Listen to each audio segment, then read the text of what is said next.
So what did the film tell you from Sunday? Yeah, film told us obviously we didn't play well enough to win that game. Some missed opportunities here or there, missed assignments, missed throws, stuff to clean up. A lot of stuff that we can take and we can learn from. At the end of the day, it's week one. We got a lot to do. We got a lot to learn from, and we've got our sights set on this week in division against Miami. Red zone, clearly 1 for 4. That was something you guys did not do much of last year. You were always scoring. Did you pinpoint any particular problems down there? Well, again, just the execution of plays just wasn't where it needed to be. Starts with me there. So, again, we've learned from some things, and we're excited to get back out on the field and play some football again. It's week 1 of 17, and Sunday will be a good test against a really good in-division opponent. They're playing well. Going back to last year, they played really well. But this year's a new year. What we did last year, what they did last year, what we did last week and what they did last week, it doesn't matter. It's a game plan, week-to-week league, and we got to go out there and execute. How does something like that drive this offense to be what it can be? You guys are always attacking. You have established that reputation. How much do you just want to get out on that field and put that one behind you and start attacking the way you can? Yeah, I think, again, the best way to cure that is to go out there and execute and play how we know how we can play football. But again, it's going to be no easy task going against the team that we're playing this week, and we got to find ways to move the ball and put the ball in the end zone. And ultimately, that's the job of the offense, to score as many points as you can, and at the end of the game, hopefully you score more points than the other team. So that's what we got to do. That's what every team's got to do to win, and it's no different for us. So, we're hungry. Obviously, we're gonna have a good week of practice, and our guys are pretty focused here. Josh, what have you seen out of this Miami defense so far? Yeah, they do a lot of different things. Obviously, their secondary is pretty good. They got some vets back there that have been making some plays, and they switch up some things, and they looked a little different, obviously, than what they did last year. But when they're healthy, they're really good, and they got 2 guys on the outside in the secondary that are darn good players, and they got good players all around their defense. So we got to find ways to move the ball, be smart with it, and not have any turnovers, and that's a point of emphasis, just making sure that we're taking care of what we need to take care of, and try to go out there and execute. Hey Josh, I wanted to go back to something. I don't want to belabor this, but something you talked about in the post-game. You had said, I think jitters or nerves, whatever the word was you used, and affected your footwork and that type of thing. Have you had a couple of days to maybe reflect on that, evaluate that, gauge the impact it had on the performance, within the Pittsburgh game, and how do you kind of move past that? Yeah, we're past it. We've got a 24-hour rule here, and win or lose, we gotta turn our attention towards the next week. So that's what we're doing. Like I said, we learned a lot of things from the tape this last week, and we're looking forward to applying them on the game field Sunday. Jitters a fact. Everybody gets preseason. I get them in the press box, so I'll acknowledge that. First game. No, it's true. Well, they know. But how much did what Pittsburgh did to you in always being in your face, did it just continue to keep you and the offense off balance in some ways and kind of extend the jitters that perhaps you were experiencing? I wouldn't go that far, but again, credit to them. They had a really good game plan. They were able to affect what I was doing. They got really good players over there, and we got really good players on our side too. So again, they had a good game plan, and it is what it is. We're looking forward to this matchup, and again, they got some good guys, and who knows what type of game plan they're going to have until we start playing, and we'll have to make some adjustments and go from there. But from what we see on film, they're a really well coached team. Obviously, they got some good players, and ultimately, we got to find a way to move the ball and score. Josh, you through your career, you've had really good success. The team has, but individually against Miami. Is that just circumstance that you've played so well against them and in the 6 games you played them? Yeah, probably. It's not like I get any more fired up for them than I do for any other game, but our coaches do a really good job of game planning, and we've just been, those games we've just executed really well.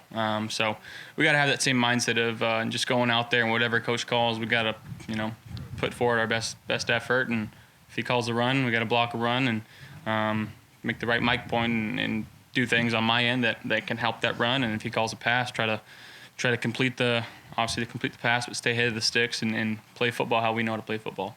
Josh, protecting the football is always a key, obviously, for you guys. Is it more so this week when you play a team like Miami that's been so good for so long and taking it away? Yeah, I think they were number one in the league last year in takeaways, and obviously takeaways is kind of what fuels a defense. And if you can force takeaways and put your offense in a good position, you're usually gonna have success in the win department.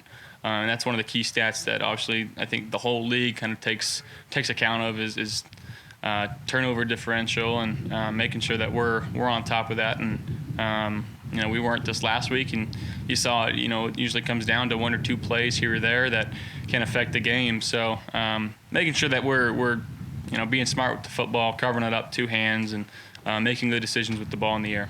One of the things you said after the last game was that you need to take what the defense gives you at times. But how do you find the balance between doing that and also still looking for those explosive plays that have had so much success for you guys in the last couple of years here? Yeah, I think when the opportunity's there, obviously you got to take it. And going back to last week, I hate doing it, but the one to E, overthrowing him just a little bit. And when teams like the Steelers or like the Dolphins give you an opportunity to hit one of those, you better do it because they're not going to give you another opportunity to do it. So it's just being smart with the football and taking advantage of the opportunities that are given. But ultimately just trying to find completions and like I said, stay ahead of the sticks. And that's what we were really good at last year. And, obviously teams have watched film and they get to the game plan how they want to game plan. But we got to make in-game adjustments. And, I got to find, especially early on, just more completions. Do you think one leads to another? Do you think if you take what the defense gives you early, then ultimately there might be more openings for Absolutely.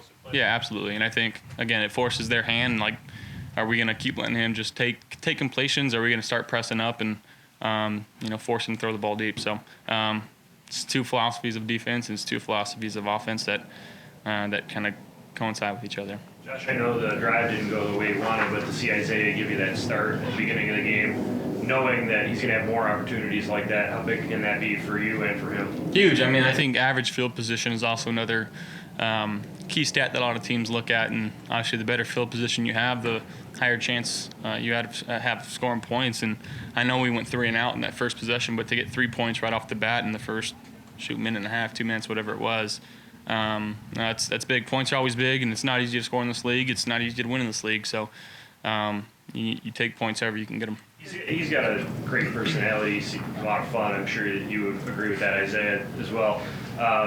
He seems like a guy, though, like just whenever you can get the ball in his hands, like there's that potential. Is that something that you guys think of kind of week in, week out, just finding ways to get him involved? Yeah, he's got a lot of juice, and when he touches the ball, usually good things happen. So ultimately I'm not really part of the game planning and scheming of trying to get the ball to specific guys, and I do have some input in there, but he obviously the more he touches the ball, the better for us, and that's why he's kind of been our gadget sweep guy and just trying to find him creative ways to get the ball. You laughed a little bit about the personality. You want to elaborate? Hate him. Hey Josh, last year in that last game, you put up 56 against them. Would it just be human nature to expect that they probably haven't forgotten that? I know it's a new season, new team, but if you were on the other end of that, would you be thinking in week 2? Would you be remembering what they did to you if it was vice versa? Potentially, but again, they're 1-0, we're 0-1, but we don't really focus on that. We got to focus on going in there and going into a hostile environment and trying to execute. I know we heard from Jordan and Micah after the game saying not to panic. In that sense, how much can a result in a performance like that potentially benefit this team? I think, if you look at kind of like last year, the losses that we had, how we had them, forced us to be a little more hungrier and maybe humbled us a little bit and just forced us to focus on, what's important, what we need to work on. So, again, it's only really a loss if you don't learn from it and put your, best foot forward the next week. But again, we know what we got to work on. You know, Coach McDermott is, you know, gave us the good, the bad, the ugly, and you know, we're looking forward to going out there on Sunday and again getting another opportunity to play this great game. How much has that experience helped you guys as a group? I mean, you know, things get so magnified in an open or two, right? Either way, Yeah. People make assessments of it, big picture type stuff. But to have had, I'm thinking, for example, the Tennessee game last year, the way you guys came back from that, having had that experience, how much do you think it potentially benefits this team? I mean, I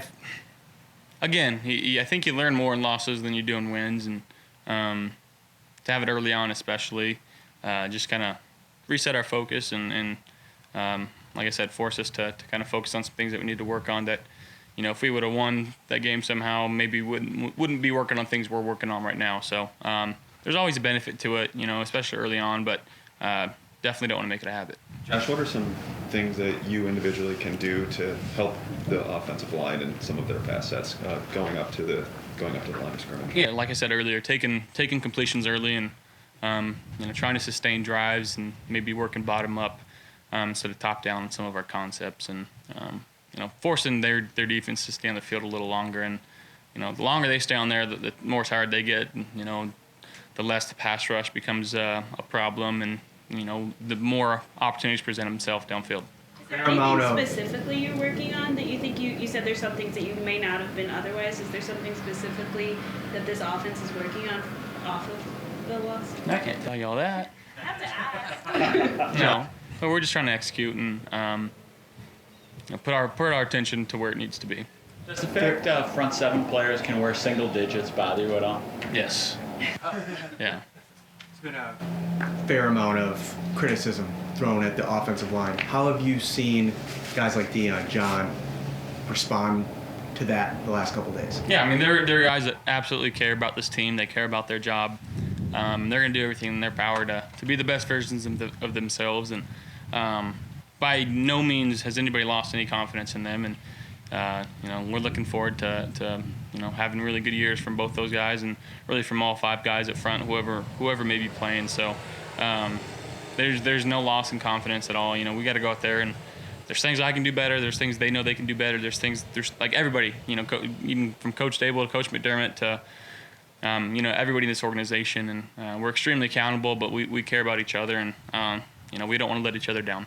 Russell Wilson said in Seattle they call it "Tell the Truth" Mondays when they watch film. Do you guys have anything that you call it specifically, and how kind of you talked about how cringeworthy those Mondays can be sometimes? Was this one of those days? Was this one of those Mondays? You know, we don't have a word like that, but it's I think it's a good way to kind of explain what Mondays are to people, and ultimately, you know, it's. You know, it's one game, and we're not gonna freak out over it. You know, and we know what we need to get better at, and you know, like you said, some days, Mondays are better than others. But again, you know, I've been in this league for 4 years now, and I've kind of learned one thing: it's never as bad as you thought, but it's never as good as you thought on wins as well. There's always things that you can learn from and grow from, and but you got to take the good with the bad, vice versa. I know you don't necessarily, you don't go up against these four quarterbacks, but when you look around the division, how much change there's been, how young these guys are, what's it like to be in the middle of that change for the division as a whole? I don't know. It's cool being the oldest quarterback in our division. Obviously having it's weird, but having the most flow, I guess. You know, we've had the same offensive coordinator, defensive coordinator, head coach for the last, you know, going on 4 years now. So having that camaraderie that we have here, it definitely helps out in that aspect of just comfortability with the offense. Hey Josh, the vaccination mandate, you know, for the fans is a story here. And I don't think we're going to get a chance to talk to Cole and Reed, but they came out on Twitter today and offered to buy tickets for fans for road games who couldn't otherwise attend here because of that. I would ask you generally, to what degree is that a topic in the locker room or whatever, and do you have any general kind of reaction? No real reaction. It's my job to be the quarterback here and try to be the best teammate I can be.